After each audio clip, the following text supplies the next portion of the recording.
Start more US based ఈ learning platform. మీరు కూడా స్లాట్ బుక్ చేసుకోవాలంటే ఈ నెంబర్కి కాల్ చేయండి. నమస్తే రమగారు. నమస్తే జయ. రమగారు, మనం శివభక్తుల కథలు చెప్పుకుంటున్నాం. ఈరోజు ఏం చెప్తున్నారు? మూర్తి నాయనారు ఆయన కథ చెప్తాం. అంతా నాయనార్సేనండి? నాయనార్ల గాథలే జయ అవి. ఓకే. తమిళ గాథలు కదా. అక్కడ నాయనార్ అంటే నాయన గారు, అంతే.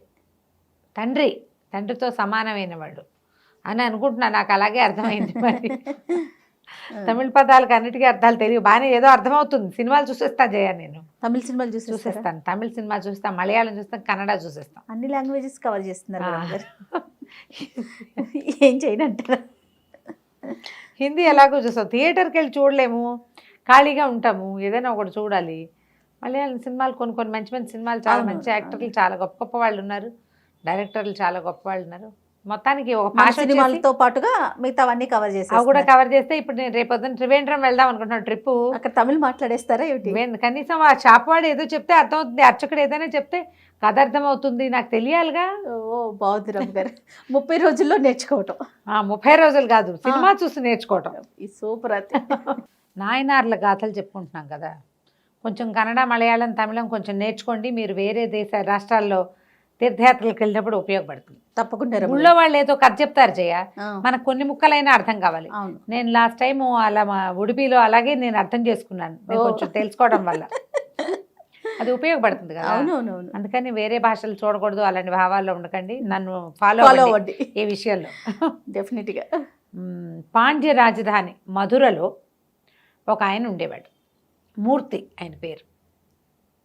ఏ మూర్తో ఆయన కులానికి వైశ్యుడట, కానీ మహాశివభక్తుడు. మనం ఇంతకుముందు కథల్లో కూడా చెప్పుకున్నాం. వీళ్ళు శివుడికి ఒక్కొక్కటి ఒక్కొక్క రకంగా సమర్పించి భక్తి ప్రపత్తులు చాటుకుంటారు. ఈయనకి గంధం అందించడం ఇష్టం. స్వామికి శివుడికి గంధం పెట్టాలి. గంధం అరగదీసి శివలింగం అంతా అలది సంతోషపడేవాడు. శివారాధన అంటే గంధం తీయటమే ఆయన పని. ఎక్కడైనా అర్చన జరుగుతుందంటే ఈయన వెళ్తే ఒక గంధం చెక్క ఆయన చేతికి ఇచ్చేవారు. ఆయన గంధం తీసి తన భక్తిని, తన ప్రీతిని, భగవంతుడి పట్ల తనకున్న భక్తి ప్రపత్తులు, విశ్వాసాలన్నింటినీ చందనంలోనే సమర్పించేవాడు. అయితే ఈ చందన సమర్పణ హాయిగా నిర్విఘ్నంగా జరిగిపోయేది. ఆస్తి స్వాస్తి ఉన్నవాడు రోజువారీ శివాలయానికి వెళ్ళేవాడు. ప్రతి సంవత్సరం కార్తీక మాసం విశేషంగా సేవించేవాడు. గంధ సమర్పణ, చందన సమర్పణే ఆయన యొక్క భక్తి సేవా తత్పరత నడుస్తూ ఉంది. అయితే ఆ కాలంలో కర్ణాటక రాజ్యంలో ఉన్నటువంటి జైన మతస్థుడైన రాజు ఒక ఆయన పాండ్యరాజును ఓడించి మధురని ఆక్రమించుకున్నాడు. ఆక్రమించుకున్నాక సాధారణంగా పాలకులకి లేదా పైన ఉన్న వాళ్ళకి తమ కిందున్న వాళ్ళందరూ తాము పూజించే దేవుణ్ణే పూజించాలి, తాము ఆచరించిన మతాన్నే ఆచరించాలి, తనేది నమ్మాడో వాళ్ళు కూడా అది నమ్మి తీరాలి అని ఉంటుంది. అందుకని మనకి భారతదేశంలో ఏదైనా ఒక కొత్త మతం పుట్టి అందులో వాడెవడైనా రాజు అయ్యాడంటే దేశంలో ప్రజలు సగం మంది కనీసం బలవంతంగా ఆ మతంలోకి చేరిపోయేవాళ్ళు.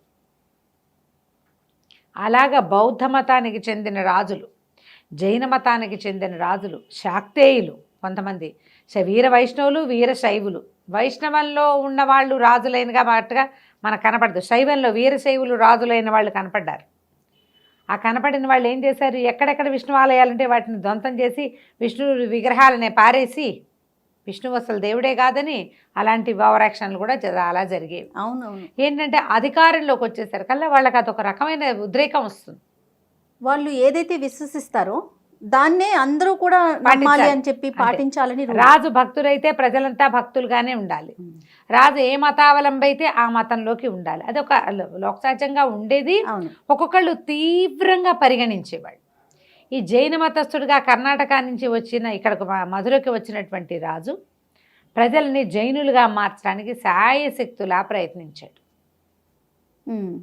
కొంతమంది రాజు భయంతో, దండన భయంతో, ఆ పన్నుల భయంతో బతకలేక, పైగా మన ఊరు వదిలిపెట్టి ఇంకెక్కడికి వెళ్తాం, దేశాన్ని వదిలిపెట్టి వెళ్ళటం అనేది అసలు అప్పుడు లేనే లేదు. ఉన్న ఊరు కన్న తల్లి. ఊళ్ళు కూడా మారేవాళ్ళు కాదు. ఏ ఊరు వాళ్ళు అక్కడే ఉండేవాళ్ళు, అక్కడే ఉండాలి. తరాల తరబడి అక్కడే ఉండేవాళ్ళు. ఎక్కడికైనా మారటం అంటే మహావృక్షాన్ని తీసుకెళ్ళి ఇంకో చోట పాతి పెట్టడం లాగా అంత బృహత్తర కార్యక్రమంగా ఉండేది. చాలామంది ఒప్పుకున్నారు. అయితే ఈ రాజ్యంలో పేరెన్నికగన్న భక్తుల్ని ఆయన చూస్ చేశాడు కొంతమందిని. వీళ్ళని మారిస్తే మిగిలిన వాళ్ళు మారతారని.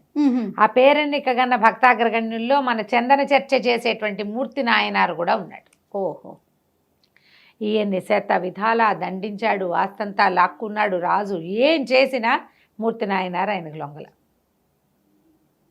లొంగలేదు. అయితే ఈయన నిత్యం ఏం చేస్తాడు, భగవంతుడికి చందన చర్చ. ఈయనకి చందనం దొరకకుండా చేసేసాడు రాజు. దారుణం కదండి. దారుణం. ఎన్ని కథలు కనపడతాయో ఇట్లా. ఇక చందనం లేదు, ఎవ్వరూ చిటిగడి చందనం కూడా ఈయనకు అమ్మకూడదు. గంధపు చెక్కలు అవి చందనం పుట్టించలేరు, తయారు చేయలేరు కదా, కొనుక్కోవాలి. గంధపు చెక్కలు తెప్పించుకునేవాళ్ళు, చెక్కలు రానివ్వరు, చందనం రానివ్వరు. ఏం చేస్తాడు, ఇంట్లో ఉన్నదే జాగ్రత్తగా వాడగా అయిపోయింది. ఏదో ఒకనాడు చివరికి రాదా వస్తువు, అలాగే కదా అవుతుంది. ఇక ఊరంతా పిచ్చెత్తినట్టు తిరిగాడు. ప్రతి వాళ్ళు చెప్పారు, అయ్యా రాజదండనకి గురైపోతాం మేము కూడా నీకు అమ్మితే. అప్పటికే 80% జైనులు అయిపోయారు. ఓహో. మిగిలిన వాళ్ళు రాజంటే భయం. తిరిగాడు చిటిగాడు, గంధం కూడా పుట్టల ఆయనకి. ఆ చందన చర్చ స్వామి లింగమూర్తికి చేస్తే కానీ అన్నం తినడు. తిరిగి సాయంకాల వేళకి ఓ శివాలయంలోకి ప్రవేశించాడు. తిక్క పుట్టిపోయింది ఆయనకి. దేవాలయంలో ఏదో చర్చలు జరుగుతున్నాయి, మొత్తానికి మూతపడలా. కొన్ని గుళ్ళు మూతపడ్డాయి, కొన్ని ఉన్నాయి. లోపలికి వెళ్ళేసరికి ఆయనకి ఆ గంధం ఏం చేయాలి, గంధం ఏం చేస్తారు, ఇట్లా చెక్క పట్టుకుని ఇట్లా అరగదీస్తారు కదా.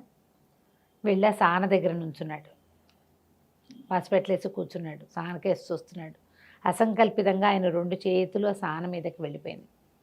పంచాక్షరి జపం చేస్తూ చేతుల్ని రుద్దటం మొదలుపెట్టాడు. చెక్క లేదు. ఒక ఉద్రేకానికి లోనయ్యి తన చేతుల్ని అరగదీసి నెత్తురు కారిపోయి ఎముకలు అరిగిపోయే వరకు ఒళ్ళు తెలియలే ఆయనకి.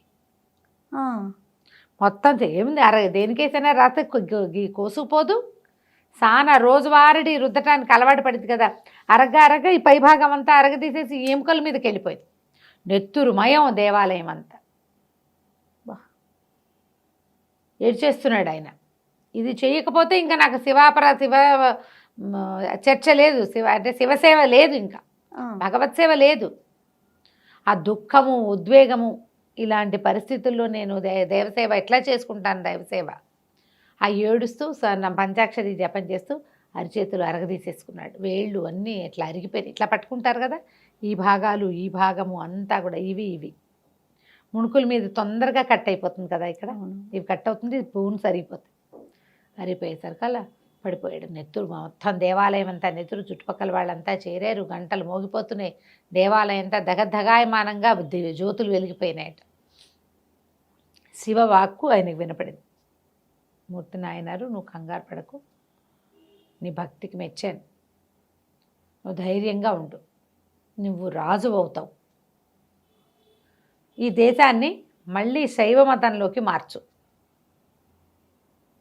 న్యాయంగా పాలన చెయ్యి.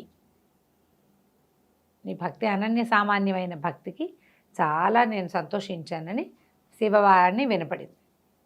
ఈయన నెత్తురోడుతున్న చేతులతోటి శివుడికి నమస్కారం చేసి ఇంటికి వెళ్ళిపోయాడు. చేతులకు కట్లు కట్టారు, చుట్టుపక్కల జనం అంతా చేరారుగా, దేవాలయం అంతా శుభ్రం చేశారు. ఈ వాక్యాలు ఇదంతా ఊరంతా వచ్చేసినాయి. చెప్పుకోవడానికి ఏముంది, అదే కదా, మామూలుగానే చిన్న పిచ్చి మాటలే, ఇదిగో పులంటే అదిగో తోక అంటారు. ఇట్లాంటి మహాద్భుతమైన సంగతి, గంటలు మోగటం, దీపాలు వాటంతటా వెలిగిపోవటం, బయట నుంచి చూసిన వాళ్ళకి దేవాలయంలో ఏదో వెలుగొస్తున్న భావన వచ్చింది. పరిగెత్తుకొచ్చారు, ఎవరికి వినపడలా, ఈయన ఒకటికే వినపడింది. కానీ ఏదో జరుగుతోందని తెలుస్తుంది. ఒక మహాద్భుతం జరిగేటప్పుడు అందరికీ అర్థమవుతుంది. ఏమిటో తెలియదు కానీ ఏదో జరిగిందని మాత్రం తెలుస్తుంది. ఈయన ఇంటికి వచ్చేసాడు, చేతులకు కట్లు కట్టుకున్నాడు, కుమిలిపోతున్నాడు. శివసేవ చేయడానికి వీలు లేకుండా పోయింది, చేతులు ఇట్లా అవుడైపోయినాయి. మర్నాడు శివాలయానికి బయలుదేరాడు. శివాలయానికి వెళ్తే తెల్లవారుజామున కర్కోటకుడుగా ఉన్న జైన రాజు మరణించాడని వార్త వచ్చింది. 13 రోజులు రోజు శివాలయానికి వెళ్ళొచ్చాడు ఈయన. 14వ రోజు శివాలయానికి వెళ్తుంటే ఒక ఏనుగు ఎదురొచ్చింది. ఏనుగు ఎదురొచ్చి ఈయన మెడలో దండేసింది. రాజుగారు నిస్సంతుగా మరణించాడు, సంతానం లేదు. మరి ఇప్పుడు వాళ్ళ దేశం నుంచి ఎవరిని పిలిపిస్తారు? ఇప్పుడు రాజుగా ఒకడు కావాలి కదా. అయితే మంత్రులు ఏం తీర్మానించుకున్నారంటే రాజుగారి కార్యక్రమాలు అయిపోనిచ్చి 12 రోజులు అయిపోనిచ్చి భద్రగజానికి ఒక దండిద్దాం. ఈ గజం ఆయన కర్ణాటక నుంచి తెచ్చుకున్నాడు పాండ్యదేశానికి. ఆయన ఆ ఏనుగు ఎక్కి వచ్చాడు. ఆ భద్రగజం ఆయన పుట్టిన దగ్గర నుంచి ఆ రాజుతోటే ఉంది. అది ఎవరిని ఎన్నుకుంటే ఎవరికి దండేస్తే వారిని రాజుని చేద్దాం, అదే భగవంతుడి ఆజ్ఞగా భావిద్దామని భావించారు. అద్భుతం. ఆయన జైన మతం తీసుకున్నాడు, ఆయనకి సంతానం లేదు. జైన మతం పుచ్చుకున్న వాడికి రాజకాక్ష ఏంటో మనకు తెలియదు. అంటే పుచ్చుకున్నాడు రాజుగా ఉండగానే ఇంకా అలా కంటిన్యూ అయ్యాడనమాట. ఆ ఏనుగుకి దండేస్తే అది అన్ని ఊళ్ళు మొత్తం ఊరంతా అన్ని సందులు తిరిగి వచ్చి శివాలయం బయట నిలబడినటువంటి మూర్తి నాయనారు మెళ్ళలో దండేస్తారు కదా. జనాలంతా చప్పట్లు కొట్టారు. రాజుగారి తర్వాత ఈ వెనకాల వచ్చినటువంటి జనాలు పల్లకి తీసుకొచ్చారు, ఏనుగుని ఎక్కమన్నారు. ఈయన లేవదీశారు. ఈయన నిర్ఘాంతపోయాడు. ఏనుగు వచ్చి దండేస్తే, అయ్యా మా రాజు వచ్చి రాజుగా అయ్యి మా దేశాన్ని ఉద్ధరించండి, మీలాంటి మహానుభావుల కోసమే మేము చూస్తున్నాం, భద్రగజం మిమ్మల్ని సెలెక్ట్ చేసింది అని చెప్పారు. చెప్పేసరికల్లా ఆయన అన్నాడు, రాచరికం ఎందుకు, శివసేవ కంటే గొప్పదా అది? అది కాదు కదా. ముందు మీరందరూ శైవులుగా మారితేనే ఈ రాజ్యాన్ని నేను స్వీకరిస్తానన్నాడు. అందరూ మళ్ళీ జైన మతాన్ని వదిలిపెట్టుకున్నారు, జైనాచారాలు మానేశారు. అప్పుడు ఈయన రాజుగా మారాడు. రాజు అయిన తర్వాత కూడా నిత్యము శివారాధన చేసేవాడు. స్వహస్తాలతో తీసిన గంధాన్నే అక్కడున్న దేవాలయంలో స్వామికి అలంకరించేవాడు. ఆయన ఏ తీర్థయాత్రకు వెళ్ళినా, ఏ దేవాలయంలోకి ఆయన దర్శనానికి వెళ్తాడో అక్కడ గంధం తీసి స్వామిగా అలంకరించడమే ఆయన యొక్క సేవ. కొన్ని సంవత్సరాల పాటు పాండ్యదేశాన్ని, మధురా నగరాన్ని పరిపాలించాడు మూర్తి నాయనారు. చాలా కాలం పరిపాలించిన తర్వాత ఆయన లింగైక్యం చెందాడు. ఏముంది కదా కథ. అద్భుతం. నమస్తే రమగారు. నమస్తే జీ.